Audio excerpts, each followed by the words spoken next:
Hello friends, ओम श्री गणेशाय नमः। ओम नमः शिवाय। आप सभी का स्वागत है आपके अपनी यूट्यूब चैनल पर। आप सभी को हरतालिका तीज की हार्दिक शुभकामनाएं। फ्रेंड्स, आज हम आपको इस वीडियो में बताने जा रहे हैं हरतालिका तीज व्रत की उद्यापन विधि, हरतालिका तीज व्रत की पूजा विधि, महत्व और हरतालिका तीज की शुभ मुहूर्त और व्रत कथा के बारे में। फ्रेंड्स, वीडियो शुरू करने से पहले आपसे रिक्वेस्ट है, अगर आप हमारे चैनल पर नए हैं और आपने अभी तक चैनल को सब्सक्राइब नहीं किया है तो प्लीज़ सब्सक्राइब कीजिएगा चैनल को, साथ ही प्रेस कीजिएगा बेल आइकन को, जिससे नए वीडियो से रिलेटेड नोटिफिकेशन आपको तुरंत प्राप्त हो सके। और वीडियो पसंद आने पर वीडियो को लाइक और शेयर जरूर कीजिएगा ताकि सभी भक्तों को इस वीडियो का लाभ प्राप्त हो सके। और कमेंट बॉक्स में ओम नमः शिवाय जरूर लिखिएगा।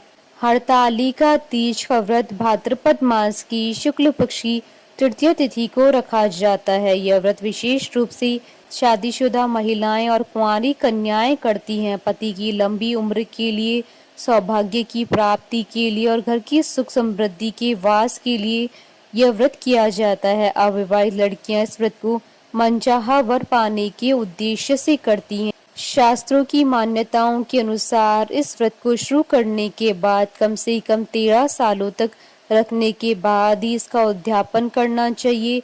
यदि आप इस व्रत को छोड़ना चाहती हैं तो इसे किसी और को सौंप सकती हैं या विधिवत पूजा कर इसका उद्यापन कर सकते हैं। इस व्रत का उद्यापन हरतालिका तीज के दिन ही करना होता है।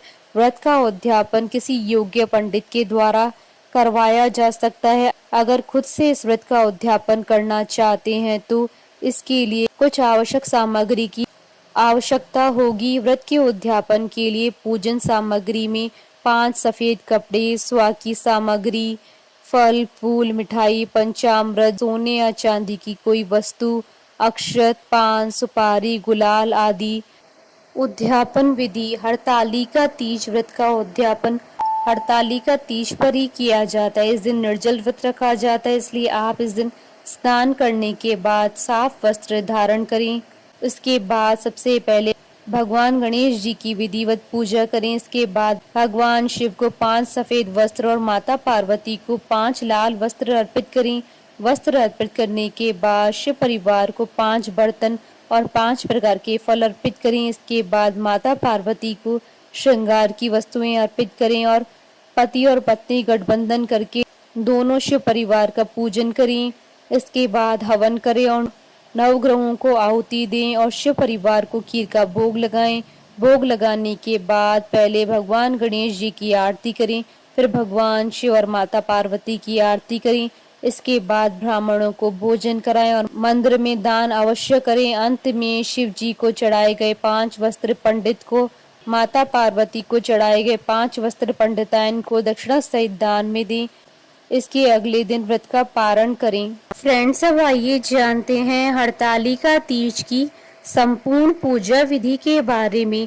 हरतालिका तीज पर बालू रेत से भगवान गणेश, भगवान शिव और माता पार्वती जी की प्रतिमा बनाई जाती है, इसलिए पहले आप बालू रेत से इन तीनों की प्रतिमा बनाएं। प्रतिमा बनाने के बाद भगवान गणेश, भगवान शिव और माता पार्वती को एक चौकी पर स्थापित कर लें। इसके बाद उस चौकी पर एक चावलों से अष्टदल कमल बनाएं और उस पर कलश की स्थापना करें। कलश की स्थापना से पहले उसमें जल, अक्षत, सुपारी और सिक्के डालें और उस पर आम के पत्ते रखकर नारियल भी रखें। इसके बाद चौकी पर पान के पत्ते रखकर उस पर अक्षत रखें। इसके बाद भगवान गणेश, भगवान शिव और माता पार्वती को स्नान करवाएं। सभी भगवानों को स्नान कराने के बाद उनके आगे घी का दीपक और धूप जलाएं। इसके बाद भगवान गणेश और माता पार्वती को कुमकुम का तिलक लगाएं और भगवान शिव जी को चंदन का तिलक लगाएं।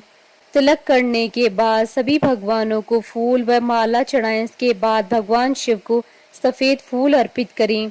इसके बाद भगवान गणेश जी को दूर्वा और भगवान शिव जी को बेलपत्र, धतूरा, बांग और शमी के पत्ते अर्पित करें। भगवान शिव जी को यह सभी चीजें अर्पित करने के बाद भगवान गणेश और माता पार्वती को पीले चावल अर्पित करें और भगवान शिव जी को सफेद चावल अर्पित करें। इसके बाद सभी भगवानों को कलावा अर्पित करें और भगवान गणेश और भगवान शिव जी को जनेऊ भी अर्पित करें। जनेऊ अर्पित करने के बाद स्वाहा की पिटारी में स्वाहा की सारी सामग्री सजा कर रखें। फिर इन वस्तुओं को माता पार्वती को अर्पित करें। शिव जी को धोती तथा अंगोछा अर्पित करें और तत्पश्चात स्वाहा सामग्री किसी ब्राह्मणी को दे तथा धोती अंगोछा ब्राह्मण को दे दें।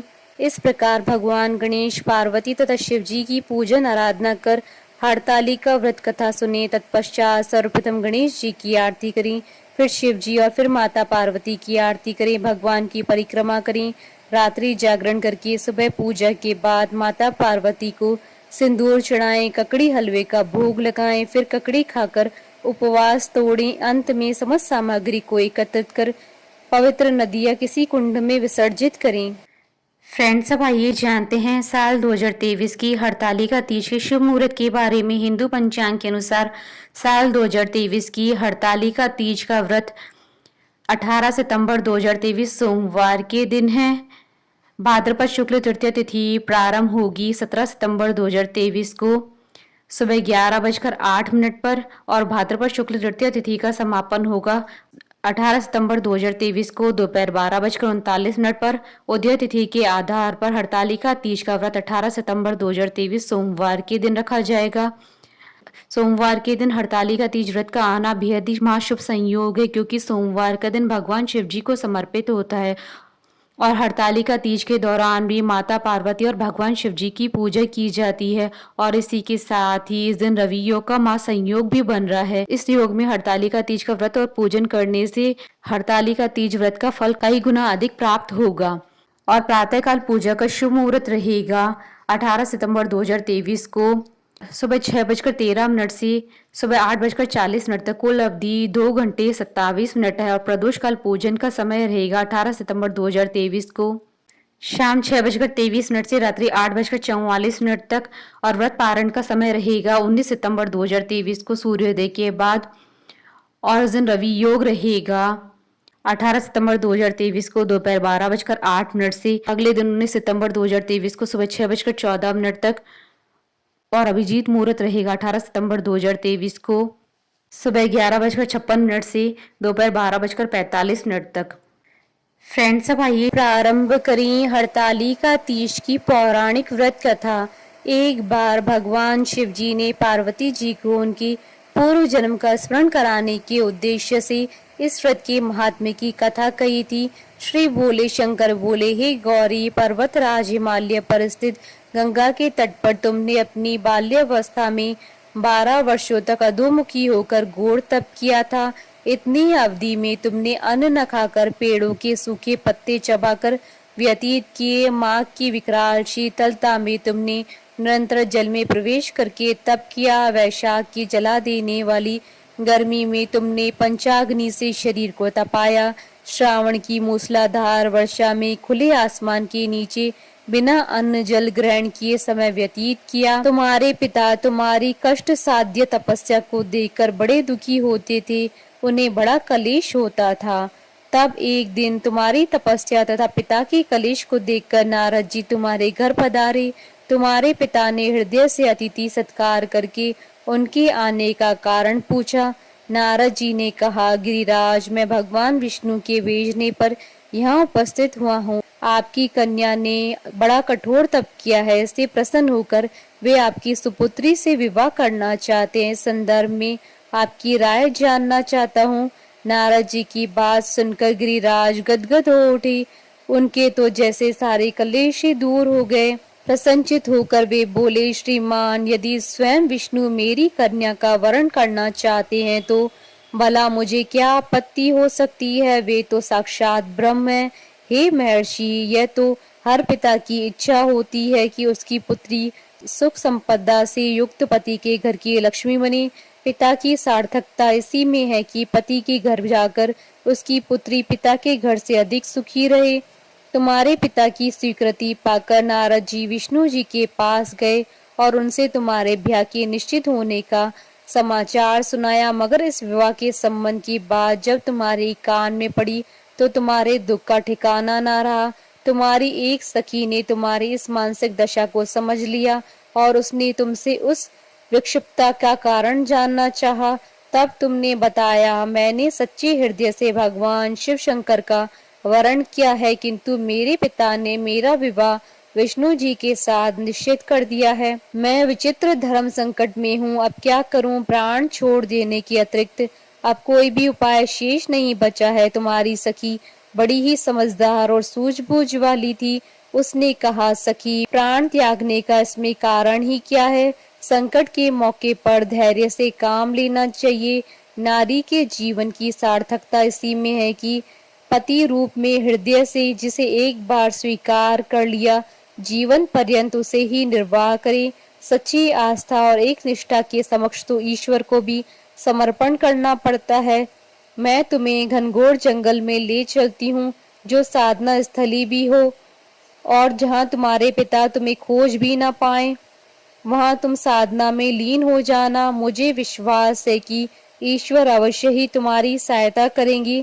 तुमने ऐसा ही किया। तुम्हारे पिता तुम्हें घर न पाकर बड़े दुखी तथा चिंतित हुए। वे सोचने लगे कि तुम जाने कहाँ चली गई।